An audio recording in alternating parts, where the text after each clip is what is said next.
모세를 통해서 이스라엘 백성에게 주시는 말씀입니다.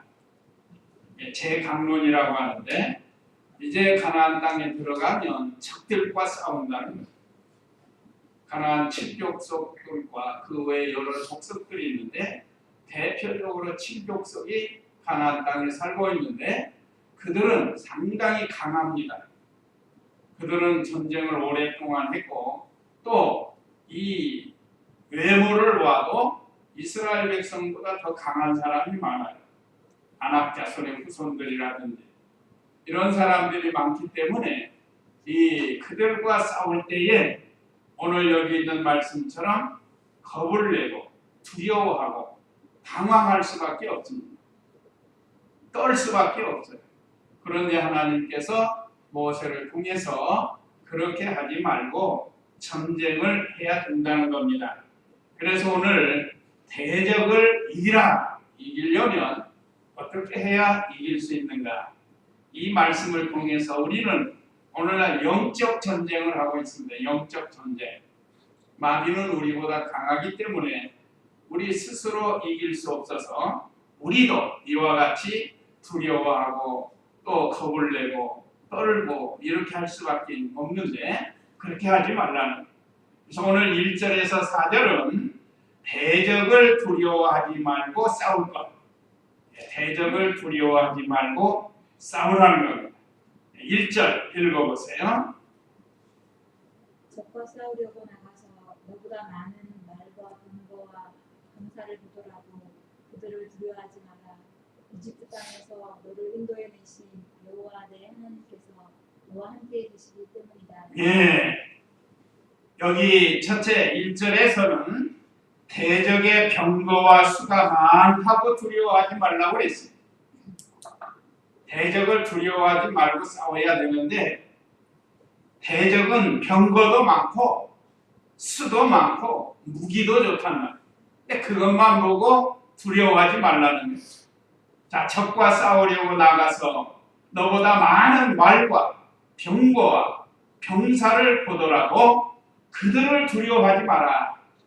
그래서 제가 가끔 이북에서 아무리 핵무기를 만들고 신무기를 만들고 한다고 하더라도 이북의 그 대적을 두려워하지 말라는 거예요. 문제는 그 배후에 있는 마귀의 역사인데, 마귀가 우리 성도들을 위협하는 겁니다. 두려워하지 말라. 왜 그런가? 하나님의 명령으로 싸우기 때문에 하나님이 함께 하신다고 했습니다. 그 하나님이 어떤 하나님인가? 이집트 땅에서 너를 인도해 내신 여호와 내 하나님께서 너와 함께 계시기 때문이라고 했습니다. 이스라엘 백성이 400년 동안 이집트에 정살이 해가지고 언제 군대를 조직한 것도 없고, 언제 전쟁 연습한 것도 없고, 훈련한 것도 없고, 또 무기도 없어요. 그러면 어떻게 이집트 그 많은 그 시대의 최고의 군대, 요즘 같으면 미국이나 중국이나 러시아 같은 최강의 군대를 가진 그 이집트를 어떻게 그들이 해방시켜줬는가? 그걸 기억하라는 거예요.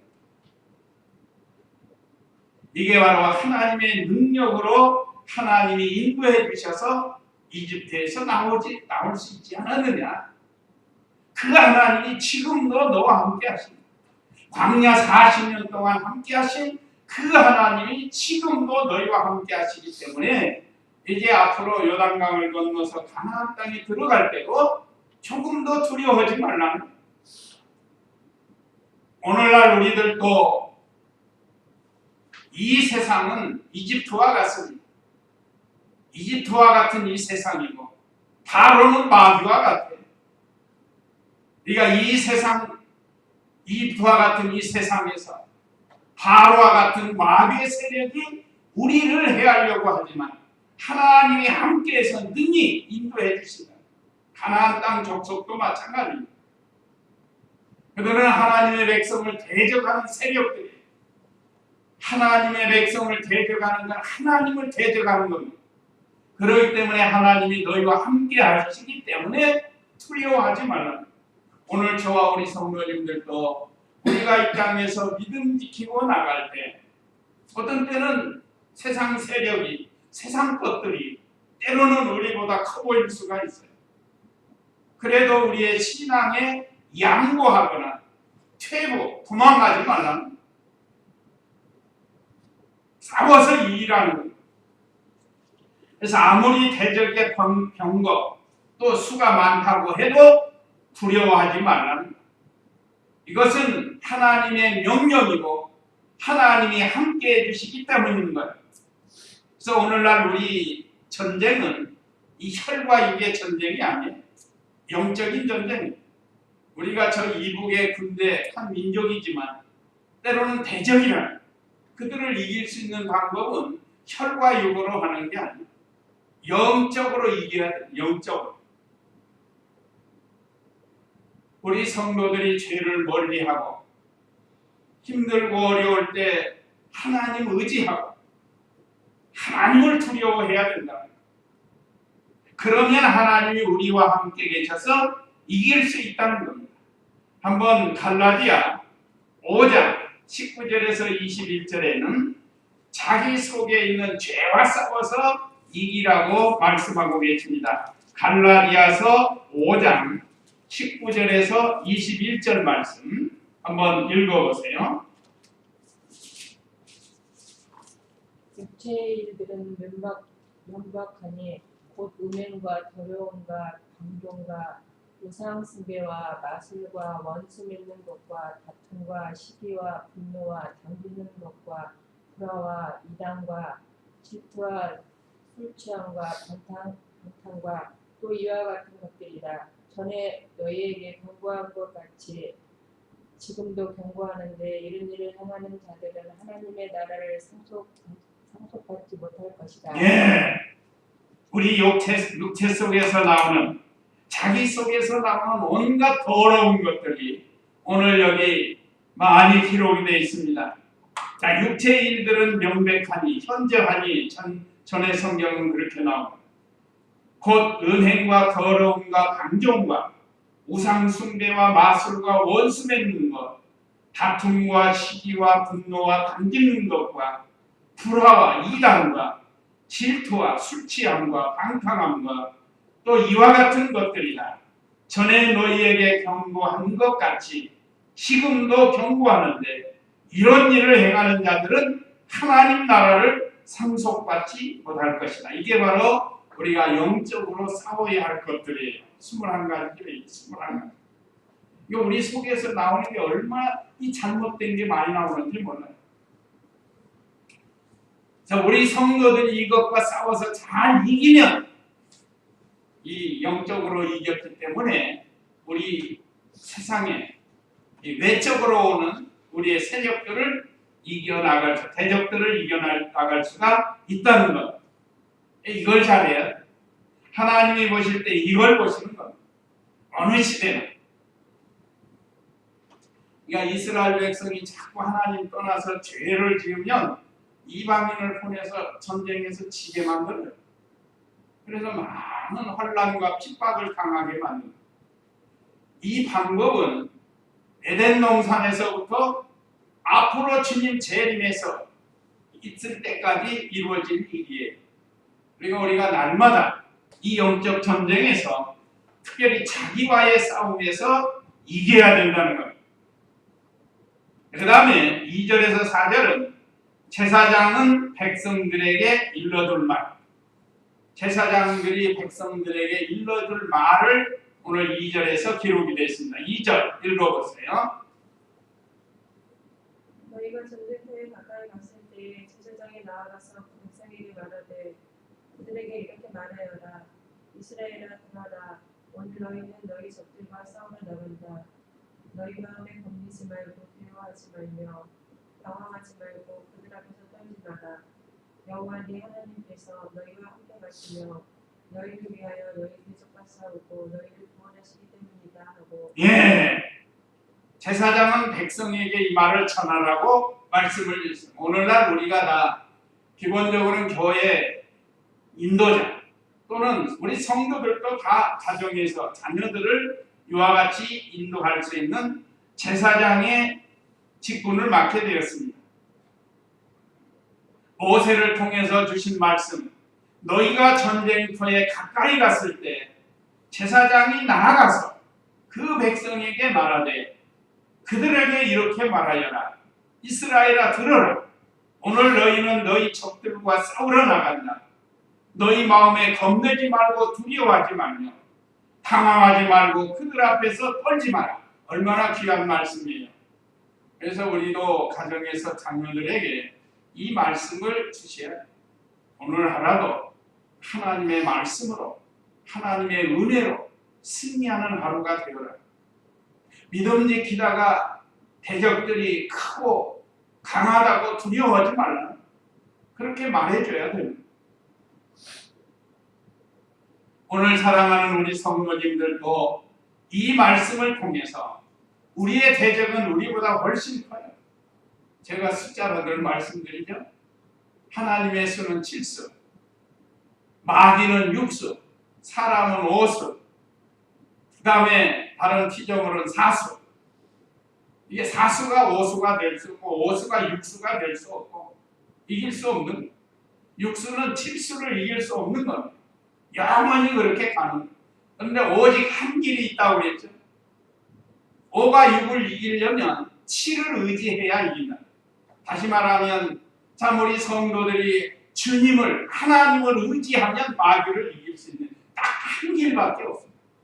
마귀를 이길 수 있는 길. 다른 길은 없어요.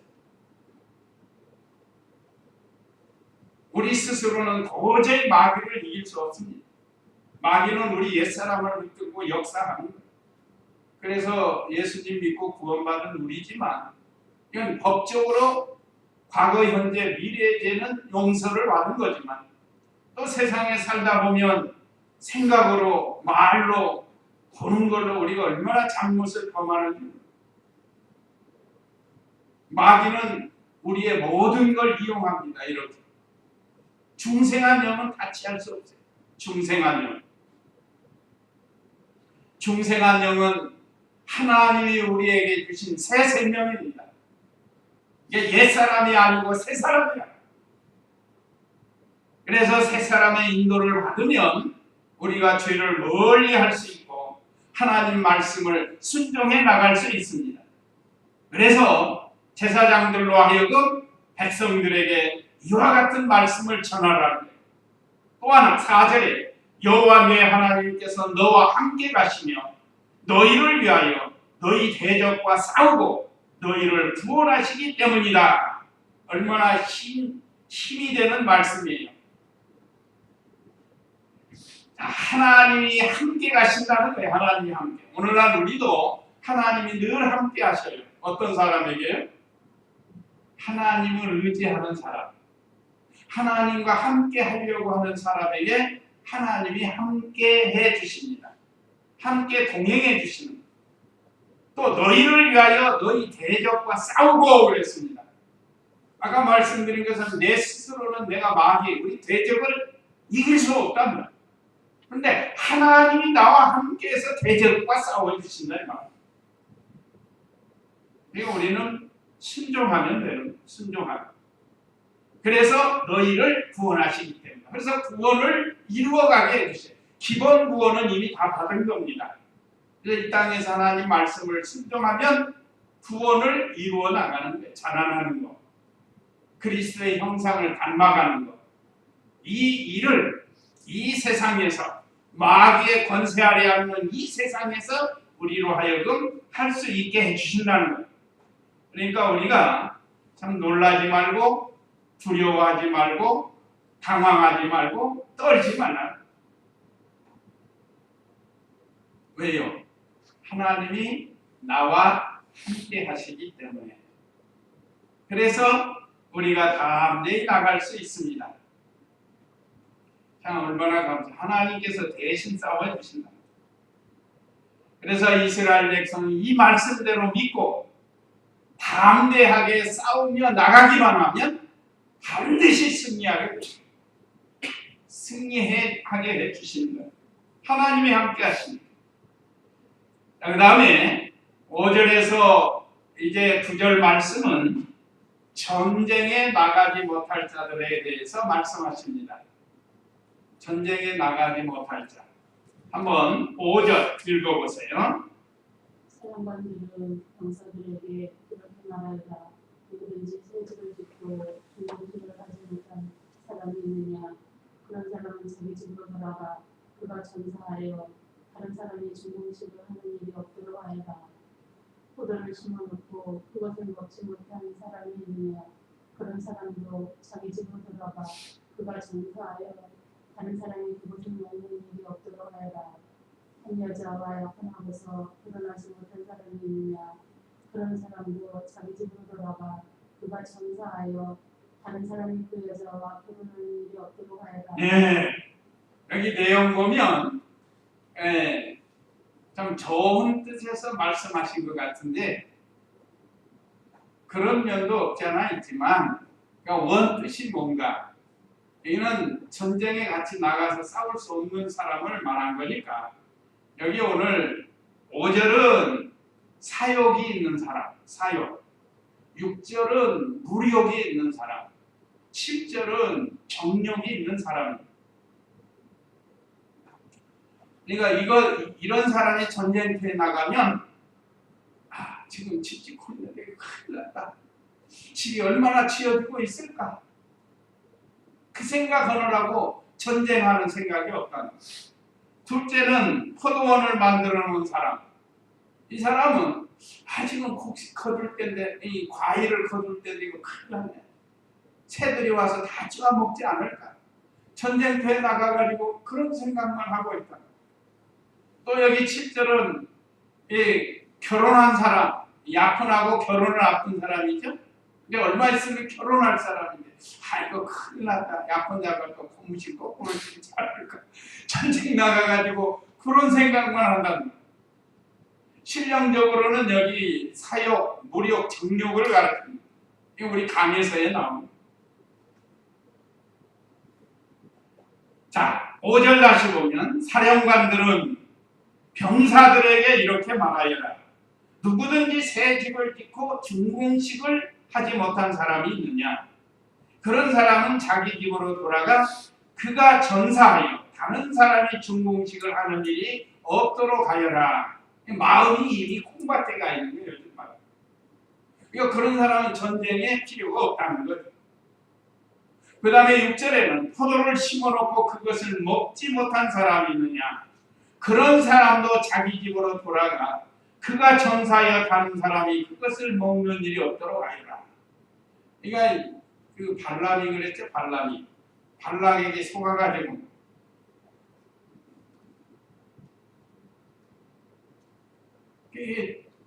돈에 욕심이 나가지고 발락에게 속은 거예요. 발락은 이 왕인데 발람 선지자는 거짓 선지자. 그래서 가라고 하는 거 아니에요. 가라. 욕이 한번 기울어지면 전쟁터에 가면 오히려 손해가 나는 거예요. 일심정력을 기울여서 전쟁을 해야 되는데 지 걱정하고 있고 약혼자 걱정하고 있고 과수원이나 걱정하고 있고 그러면 차라리 돌아가는 게 낫지 않느냐 이거예요. 차라리. 그래서 그런 사람들은 전쟁에 나갈 수 없다는 겁니다. 이건 세상에 미련을 둔 사람들. 어떤 사람이 필요하죠? 성경에 보면 기드온의 300명 용사와 같은 사람이 필요하다고 그랬습니다. 한번 사사기 7장 6절에서 8절을 읽어보시기 바랍니다. 사사기 7장 6절에서 8절.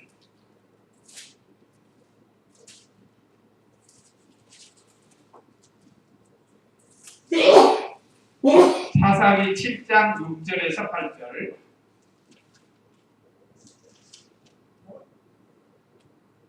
자기 손에 누굴 하던 자는 아이스는 300명이고 나머지 예. 자기 손에 누굴 하던 자의 수는 300명이고 나머지 백성은 모두 무릎 꿇고 무릎 맞았다. 여호와께서 기드온에게 말씀하셨다. 살다온 300명으로 내가 너희를 구원할 것이다.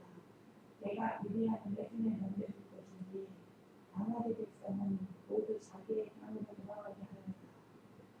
백성이 양식하다 하고 전해졌다. 기드온이 이스라엘 모든 사람들을 각각 자기 장막으로 돌려보내고 300명만 남겨두었다. 미디안의 진국 그 아래 무지하게 예, 미디안과 전쟁을 하려고 이스라엘 백성이 군대를 소집했습니다. 그랬더니 얼마가 왔는가 하면 32,000명이 모인 거예요. 32,000명. 처음 이렇게 나라를 위해서 일하겠습니다 하고 모인 사람이 32,000명.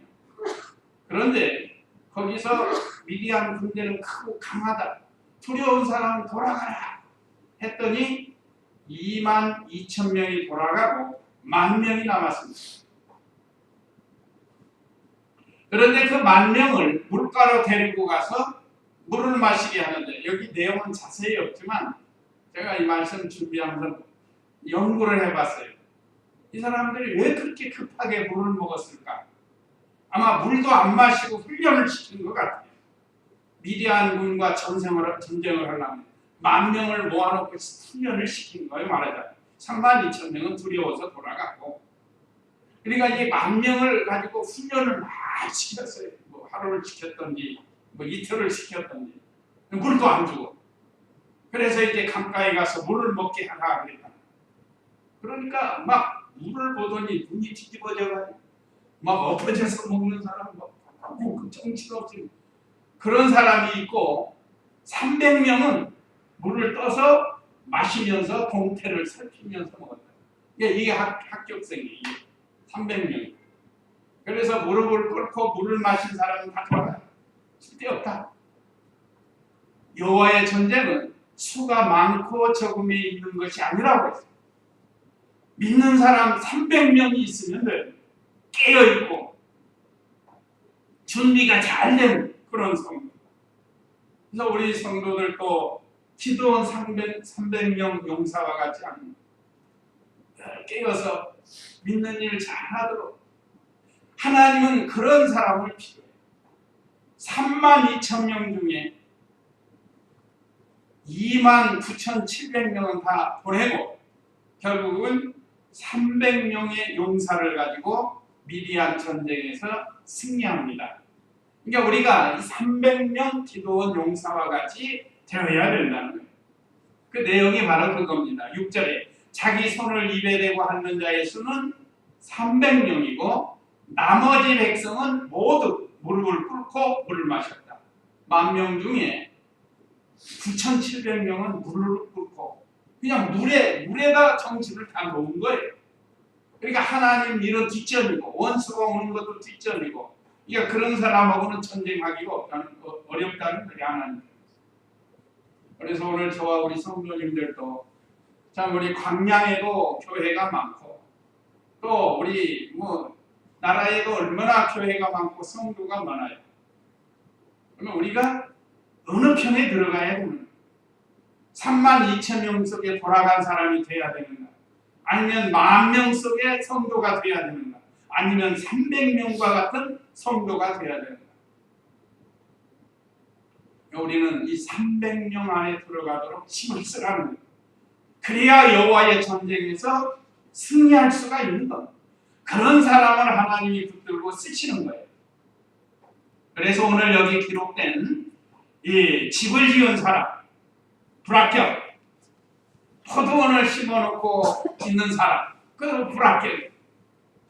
약혼해가지고 결혼할 사람, 이 사람도 불합격이에요. 그래서 돌아가게 한 겁니다. 그 다음에 8절 9절을 읽어보세요. 본문 8절 9절. 사령관들은 군사들에게 또 말하여라. 두려워서 마음에 겁이 나는 사람이 있느냐. 그런 사람은 집으로 돌아가 그 형제들의 마음도 그의 마음과 같이 약해지지 않도록 하여라. 사령관들은 병사들에게 말하기를 끝마치고 병사들을 이끌 준 지휘관들을 임명하여라. 예. 이제 마지막으로 여기 8절에서 9절은 두려워서 겁내는 사람도 돌려보내라는 거예요. 두려워서 겁내는 사람. 왜 그런가? 이런 사람이 그 군대에 들어가잖아요. 그럼 뭐 조금만 있어요. 큰일 났다.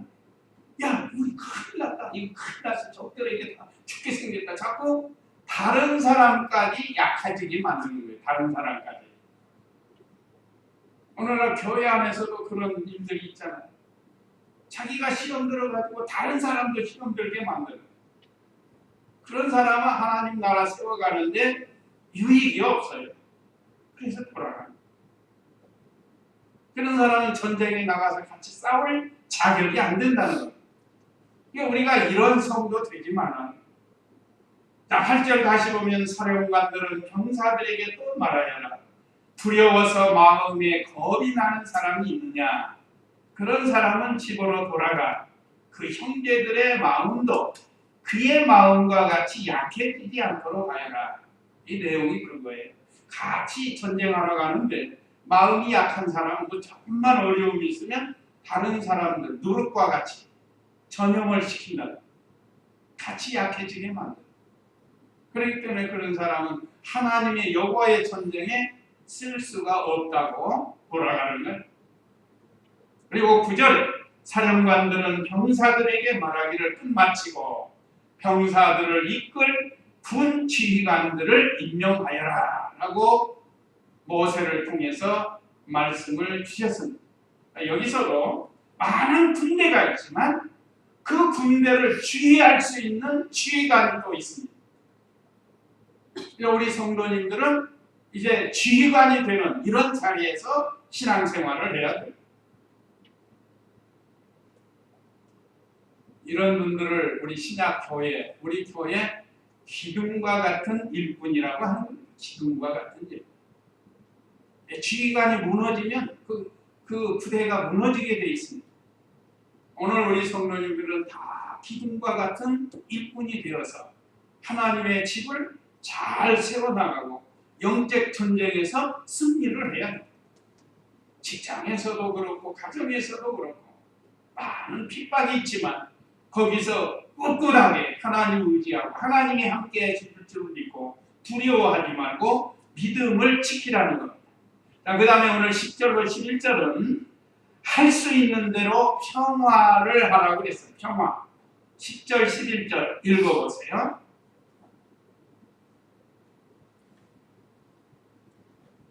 그러니까 어떤 성읍에 가까이 가서 그 성읍을 공격할 때 먼저 그 성읍의 화평을 제의하여라. 만일 그 성읍 사람이 너와 화평하겠다고 허락하고 너에게 성문을 열어주면 그 안에 있는 모든 백성이 너를 위해 노력을 하고 너를 섬기게 하며 여기 10절로 11절은 할 수만 있으면 다른 사람하고 화평 또는 화목해야 할 것을 가르쳐주고 계십니다. 참 이 말씀 준비하면서 우리 하나님 참으로 지혜로우시고 자비로우시고 은혜로우신 하나님이시다고 깨달을 수 있습니다. 일단 전쟁을 할 때 상대방에서 당신하고 화평을 하겠습니다. 전쟁하지 않겠습니다. 하면 그걸 받아주라는 거예요. 자, 여기 10절에 성도는 할 수 있는 대로 평화, 화평하라는 거예요. 자, 내가 어떤 성읍에 가까이 가서 그 성읍을 공격할 때 먼저 그 성읍에 화평을 제의하라. 먼저 하라는 거예요. 먼저. 그래서 여기 우리 성도님들도 어떤 문제가 있을 때 싸우고 다투려고 하지 말고 화평하는 게 좋은 거예요. 우리가 잘 아는 마태복음 8복 중에 예수님이 하신 말씀이 화평케 하는 자는 복이 있나니 저희가 누구의 아들이라 일컬음을 받을 것이며 하나님의 아들이라 일컬음을 받을 것이며 그랬습니다. 하나님의 아들이 누구예요? 예수님. 예수님은 죄인된 우리를 하나님과 화평케 하기 위해서 자기를 십자가에서 몸버려 죽으신 분입니다. 그러니까 우리도 이 땅에 살면서 다른 사람이 지금 하나님과 불목하고 있다고 하면 불목하는 거 안 믿는 거야, 안 믿는 거. 그럼 하나님을 대적하는 사람들, 그런 사람들을 화평케 하면 하나님의 아들과 같은 상을 우리에게 주신, 복을 주시는 걸. 너 성도와 성도끼리 불목하고 있다. 그럴 때면 또 화평케 하는 거예요. 화평케. 어떤 사람은 양쪽에 가면 이가 나는 사람이 있어. 그래서 김집사가 어떻게 해? 이쪽에서는 이 집사가 어떻게 해? 그래가지고 더 멀어지게 만드는 거예요. 이거는 화평케 하는 게 아니고 불목하게 하는 거예요. 이 사람은 하나님의 아들이 되는 게 아니고 마귀의 아들이 되는 것이다. 이렇게 되는 거예요. 그러니까 우리는 언제든지 누구를 통해 화평케 하는 이 일을 해야 돼요. 또 교역자와 성도 간에 불목하게 하는 일도 일어나요. 그래서 교회가 문제가 생기는 거예요. 그거는 복을 못 받아요. 그러니까 불목하게 하는 것은 하나님이 원하는 것이 아닙니다. 화평케 하는 게 좋은 거예요. 이번에 그 이북하고 화평하려고 하는 거 있잖아요. 나 이번 기회에 잘 되면 좋겠어. 제가 수십 년 동안 기도하잖아요. 잘 되기를 원하는 거예요. 근데 여러 번 속아가지고 또 많이 속아가지고 한편에는 또 이번에도 속지 않을까 또 그런 생각이 들어요. 이 이북이라는 것은 자기에게 많은 어려운 극한 상황이 오면 손을 내밀어요. 그랬다가 자기 뒤로 또 못된 짓을 다 해요. 지금까지 해온 게 그렇잖아요. 그렇더라도 이번은 좀 다르니까 좀 다르게 되기를 좀 바라는 거죠. 그냥 하나님이 하시는 일인데. 이건 우리가 나라를 위해서 많이 기도하고 트럼프하고 김정은이하고 우리는 중간에 샌드위치 해가지고 막 이거 뭐 얼마나 막 금방 막 전쟁할 것처럼 그러잖아요. 그거보다는 우리는 평화로운 게 좀 여기 오늘 말씀에 화평케 하라고 그랬어. 화평을 제의하는 게 좋은 거죠. 근데 서로 진실하게 하면 좋겠어요. 진실. 이북도 진실하고 우리도 진실하게 그렇게 했으면 참 좋겠어요. 그래서 화평이 된다고 하면 얼마나 좋겠어요. 나라가. 정전을 선언하고 전쟁이 없는 나라. 이게 이제 국가적으로는 그렇고 우리가 가정적으로 교회적으로 이렇게 서로 화평을 언제나 화평을 먼저 제의하는 그런 성도가 되어야 됩니다. 이게 참 하나님이 기뻐하시는 일입니다. 그래서 11절에 만일 그 성읍 사람이 너와 화평하겠다고 화답하고 너에게 성문을 열어주면 그 안에 있는 모든 백성이 너를 위해 노역을 하고 너를 섬기게 하며. 이제 진자는 이긴 자의 종이 되니까 전쟁하러 왔는데 나 당신의 전쟁하지 않겠습니다. 당신 시키는 대로 하겠습니다. 마지막 항복을 하는 거예요. 항복을 했는데도 가서 무자비하게 공격하고 죽이고 하는 게 하나님이 원하는 게 아니라 이거죠. 성도가 화해를 청했을 때 화해를 받아주는 게 좋은 거예요. 안면받고 막 그렇게 할 필요 없어요. 그냥 하나님이 기뻐하시는 일이 아니라는 거예요. 그래서 마침내 그 사람이 조공을 바치게 된다. 또 뭔 일을 시키면 할 수밖에 없어요. 그래서 서로 화평하는 것이 좋다. 그 다음에 12절에서부터 18절은 대적을 진멸하라 했습니다. 이제 반대예요. 대적하는 세력은 어떻게 하는가? 진멸하라고 했습니다. 12절 읽어보세요. 만일 너와 화평하기를 거절하고 너와 싸우려 나오거든 너는 그 성읍을 포위하되 여호와 내 하나님께서 그 성읍을 내 손에 넘겨주었으니 너는 그 성읍에 있는 모든 남자를 칼날로 쳐 죽이고 오직 여자들과 아이들과 가축과 그 성 안에 있는 모든 탈취물을 전리품으로 내가 가지고 내 대적의 탈취물은 여호와 내 하나님께서 내게 주신 것이니 먹어라. 예. 대적을 진멸하라고 그랬습니다. 그러니까 평화를 하면은 용서해주고 화목하는 게 좋고 화평하는 게 좋고, 그런데 만일 너와 화평하기를 거절하고 너와 싸우러 나오거든 너는 그 성읍을 포위하려. 그러니까 언제나 이 이스라엘 백성으로 하여금 우리는 너와 싸울 일이 없다. 너희가 우리와 화평하면 우리는 너희와 전쟁하지 않겠다. 먼저 제의를 하는 거예요. 그런데 그쪽에서 화평하겠다. 그러면 받아주고 아니면 화평하기를 거절하고 싸우려고 나온다. 너는 그 성읍을 포위하되 여호와 내 하나님께서 그 성읍을 내 손에 넘겨주셨으니 너는 그 성읍에 있는 모든 남자를 칼로 쳐 죽이고 하나님이 함께하는데 누가 이기겠어요? 하나님이 함께하면 이길 세력이 없습니다. 아무리 핵무기를 만들고 무장을 많이 해도 그것으로 이기는 게 아니에요. 14절에 오직 여자들과 아이들과 가축과 그 성 안에 있는 모든 탈취물은 전리품으로 내가 가지고 내 대적의 탈취물은 여호와 내 하나님께서 내게 주신 것이니 먹으라.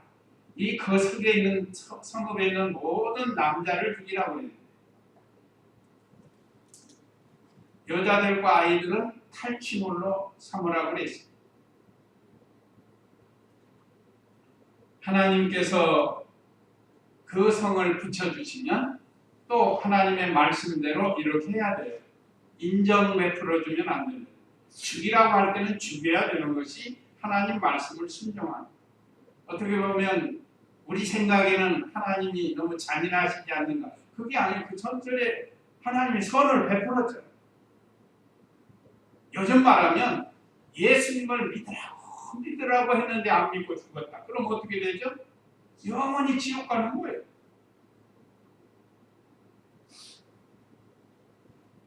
하나님께서 독생자도 아끼지 아니하시고 은혜를 베풀어 주셨는데 그걸 거부하고 거절했으니까 이런 심판을 받을 수밖에 없는 겁니다. 다 잃어버리고 다 빼앗기는 겁니다. 있는 것도 빼앗기고. 그러니까 우리가 이 영적 전쟁에서 지면 우리도 마귀에게 다 빼앗깁니다. 지지 않도록 하라는 거예요. 참 이렇게 하나님께서 승리하게 하면 거기 있는 여자들 아이들을 그 백성을 위해서 사용할 수 있고 모든 또 전리품 또 취한 거 다 자기 것으로 삼아. 이건 상급이에요. 상급. 영적 전쟁에서 승리하면 하나님께서 각 성도에게 상을 주신다는 거예요. 그 다음에 15절 읽어보세요. 먼저 가까이 있는 이 민족들에게 속하지 않은 성읍 곧 내게서 아주 멀리 떨어진 모든 성읍들에게 이와 같이 하되 다만 여호와 내 하나님께서 내게 유업으로 주신 이 민족들의 성읍에서는 숨기는 것을 하나라도 살려두지 말 것이니 온 햇사람들과 아모리 사람들과 가나안 사람들과 브리스 사람들과 헤 사람들과 여부스 사람들을 여호와 내 하나님께서 내게 명령하신 대로 진멸하여라. 그래 그들이 신에게 행한 모든 역겨운 일들을 너에게 가르치지 않게 하여 너희가 여호와 너희 하나님께서 너희 하나님께 죄지지 않도록 하여라. 왜 그들을 진멸하라고 해준 이유에 가나안 족속은 오래 조상적부터 이렇게 우상 숭배하고 하나님의 말씀을 거역한 백성들이에요. 그래서 이번에 이스라엘 백성을 통해서 가나안 족속을 심판하시는 하나님이세요. 그래서 그들을 다 진멸하라고 한 겁니다. 너는 가까이 있는 이 민족들에게 속하지 않은 성읍 곧 내게서 아주 멀리 떨어진 모든 성읍들에게 이와 같이 하되 아까 그 5절에서 말씀해 주신 대로 하는 거고 다만 여호와 내 하나님께서 내게 유업으로 주신 이 민족들의 성읍에서는 숨쉬는 것은 하나라도 살려두지 말 것이니 곧 햇사람, 아모리 사람, 가나안 사람, 브리스 사람, 휘 사람, 여부스 사람 또 한 족속이 있는데 기르가스 족속입니다. 여기는 안 기록이 돼. 가나안 7족속이 여기 6족속이 기록됐는데 기르가스 족속까지 이 가나안 7족속에 들어가는데 그거는 이미 멸망됐는데 하여간 여기는 아직 기록되지 않았습니다. 내 하나님께서 내게 명령하신 대로 진멸하리라. 하나님께서 명령하신 대로 하면 돼. 그리하여 그들이 그들의 신에게 행한 모든 역겨운 일들을 너희에게 가르치지 않게 하여 그러니까 우리가 이방 풍속이 들어오지 않게 하려고 하나님께서 명령하신. 그래서 오늘날 우리 크리스찬이 세상 사람과 구별되게 사는 게 바로 이겁니다. 세상 사람들이 하나님도 모르고 하나님이 원하지 않는 싫어하는 일들을 세상 사람들은 많이 해요. 그러니까 그 풍습이 이스라엘 백성, 오늘 크리스찬에게 들어오지 않게 하려고 이렇게 그들을 진멸하라고 그랬습니다. 이 신령한 뜻이 바로 그거예요. 세상 풍속이 우리에게 들어오지 않게 하는 거예요. 하나님이 싫어하는 일을 해서는 안 된다. 그래서 그리하여 그들의 신에게 행한 모든 역겨운 일들 너희에게 가르치게 하여 너희가 여호와 너희 하나님께 죄짓지 않도록 하여라. 오늘날 우리가 이 세상에 살지만 세상 사람과는 구별되게 살아야 되는 겁니다. 특별히 이 사람들은 하나님 섬기지 아니하고 이방신을 섬기면서 하나님이 원치 않는 일들을 많이 하고 있습니다. 지금도 그래요. 지금도. 그렇죠? 우리 크리스찬하고 다르게 산다는 거예요. 다른 풍속이 우리 교회 안에 들어오지 않도록, 우리 성도들 안에 들어오지 않도록 주의하라고. 그 다음에 19절로 20절은 대적들과 싸울 때 과일목 베지 말라고 그랬어요. 19절 읽어보세요.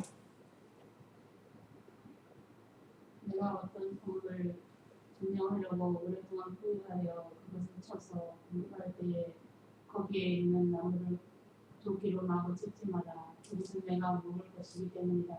너희는 그 나무를 베지 마라. 밭의 나무가 사람이냐 들판의 나무가 내게 포위하려는 사람이냐. 다만 먹을 수 없는 나무는 내가 알고 있으니 그 나무는 내가 찍어 베어서 너와 싸우는 성읍을 점령할 때까지 그 성읍을 대항하는 기구로 사용하여라. 하나님이 이렇게 자세하게 가르쳐 주셨어요. 참 얼마나 자비로우신지 잘 가르쳐 주고 계십니다. 이제 전쟁을 해서 그 성읍을 점령하면 하는 방법, 오랫동안 포위하여 그것을 쳐서 공격할 때에 거기에 있는 나무를 도끼로 마구 찍지 마라. 이 나무는 과일나무예요. 과일나무. 쓸모 있는 나무. 찍지 말라. 그것은 너희가 먹을 것이기 때문이다. 나무를 죽여버리고 새로 싹이 나가지고 열매 내주려면 몇 년 걸리잖아요. 그러니까 그렇게 하지 말라고. 미련한 일이니까. 그렇게 하지 말고 과일나무는 찍지 말고 잘 놔두라는 거예요. 그러면 내년에 너희가 먹을 수 있지 않느냐 이거예요. 너희는 그 나무를 베지 마라.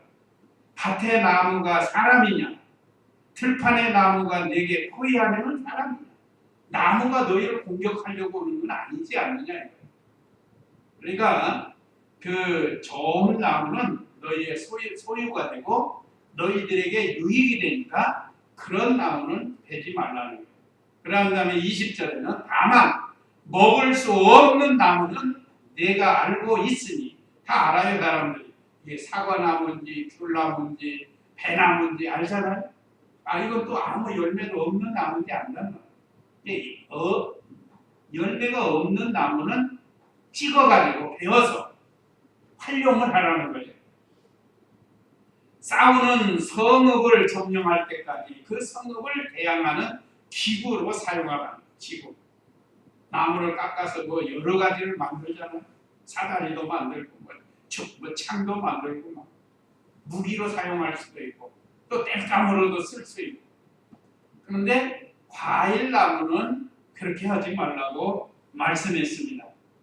이것은 당장에 앞에 있는 유익만 생각하고 어리석은 일을 하지 말라는 거예요. 현 정부도 좀 그걸 잘 했으면 좋겠어요.